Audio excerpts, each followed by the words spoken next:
Hi, welcome to eagle media. సెలబ్రిటీల జ్యోతిష్యుడిగా famous అయిన వేణుస్వామికి బిగ్ షాక్ ఇచ్చింది నాంపల్లి న్యాయస్థానం.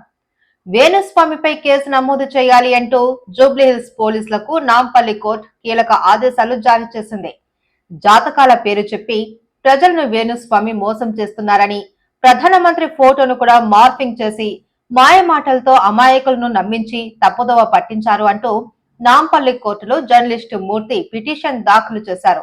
వేణుస్వామి చేస్తున్న మోసాన్ని వెలుగులోకి తీసుకొచ్చినందుకు గాను తనపై అసత్య ఆరోపణలు చేస్తూ కుట్ర పన్నారు అని పిటిషన్ లో మూర్తి ఆరోపించారు.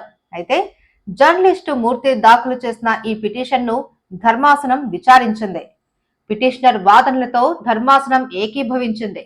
వేణుస్వామిపై వెంటనే కేసు నమోదు చేసి విచారణ జరిపించాలి అని జూబ్లీహిల్స్ పోలీసులకు ఆదేశాలు జారీ చేసింది.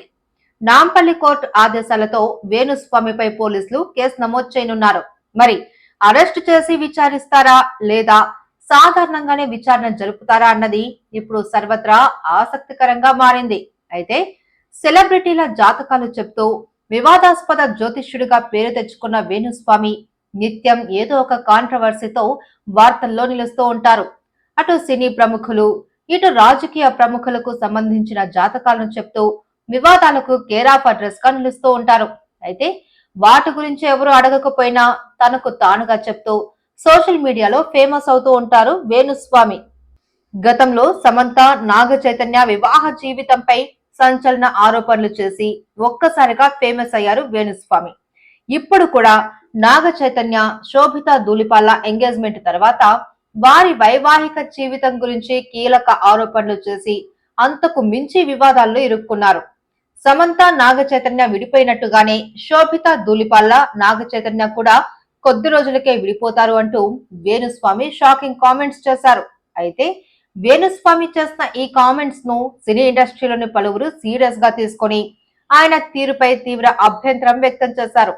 సినీ ప్రముఖుల పర్సనల్ జీవితంపై ఇలా నిరాధారంగా ఆరోపణలు చేస్తూ ఉండటం వారి వ్యక్తిగత స్వేచ్ఛను హరించడమేనని అభిప్రాయపడ్డారు.